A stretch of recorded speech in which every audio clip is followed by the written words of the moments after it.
Саламатсыздарбы?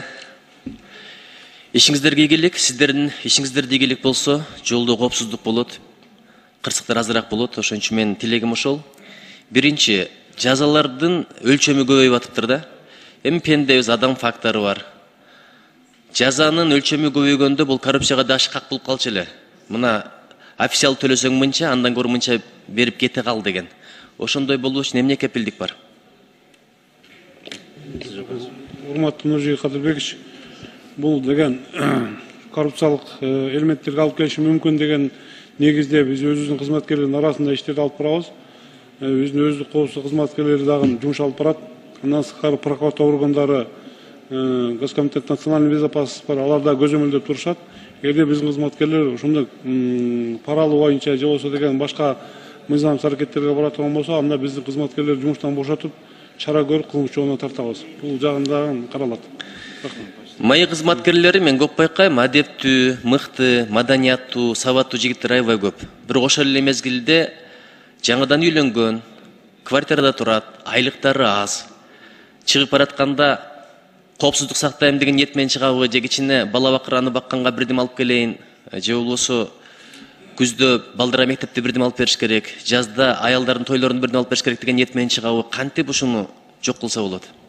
Урматтуу Нуржи Кадырбекович, азыркы кезде биздин урматтуу президент өзүнүн деген көрсөтмөсү менен биздин кызматкерлердин айлык манасы жакында көтөрүлөт. Бул да бир чоң стимул болот. Биздин кызматкерлер чыккан азыркы кездеги биздин кызматкерлерге төлөнүп жаткан айыл майына бул үй бүлөнү багууга жетет деп ишенебиз. Кээ бир биздин кызматкерлер мыйзам бузууларга барса, анда өзүбүз чара көрөбүз алар боюнча. Рахмат. Эми мен актаган жокмун. Негизи коррупцияга эч кандай актоо да жок, аял да болбош керек. Бирок ошол жагында карап койсоңуздар, жакшы балдар бар, кыйналып жашап жүргөндөр мен дагы билем, айлыктары төмөн.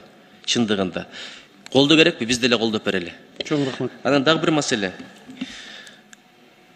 Мен көп байкайм, баратып, кадимки эле машинаны токтотуп, светофорго башын чыгарып, айнектенби, же эшикти ачыппы, түкүрүп, какырып, ыргытып коюп кете берет. Ошого жаза барбы? Бар. 1000 сом штраф, ал боюнча бар. 1000 сом закон түкүргөнгө 5000 деп бир закон кабыл алынды эле. Бирок аткарылганын такыр көрбөдүм да. Дастан Бекешев туура айтып атат. Видеого тартылса, ошолорду бир издеп жүрүп жазалагылачы. Көчө деген көчөдө бул дасторкон, биздин жүзүбүз. Чет өлкөлүктөрдүн көрсөм эмне болот деп уяла берем. Чыгышта, батышта көчөдө түкүргөн, көчөгө зара кылганда эле уят нерсе. Дагы бир суроо. Жолдогу рекламалар, наружный рекламалар коопсуздукка канчалык таасир этет, жол коопсуздугуна? Илимий изилдөө барбы же аналитика? Урматтуу Нуржи Кадырбекович, уруксат берсеңиз, мен жооп берейин. Ал боюнча албетте ар бир рекламный щит коюлганда бүт согласование өтөт. Ошо биздин дагы атайын жол көзөмөлдөө кызматы бар. Служба дорожного надзора деп. Сөзсүз түрдө барып обследование кылып анан уруксатын берет. Анын өзүнүн стандарты бар, снипи бар, снипке ылайык келген. Анан снипке ылайык келбегендер, мурун коюлгандарын биз бир тобун осенний, весенний обследование кылып туруп алып турабыз.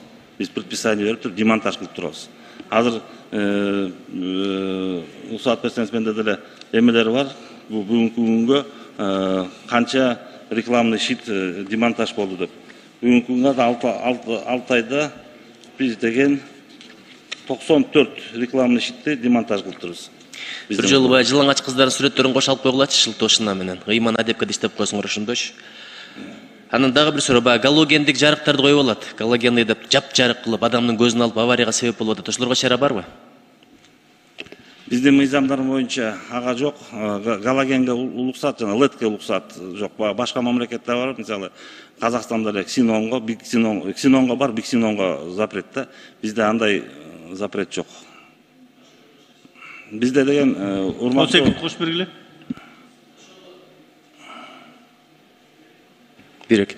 Ошого деле галогенный жана фараны койгон үчүн деле жазаны киргизгилечи. Канча авария ушундан болуп атат. Анан дагы бир сунуш, мына Кеминге чейин Алматинкадан ортодо линиялар болбой, встречкага чыгып дагы көп кырсык болуп атат. Ошондо бир карап койгулачы. Чоң рахмат.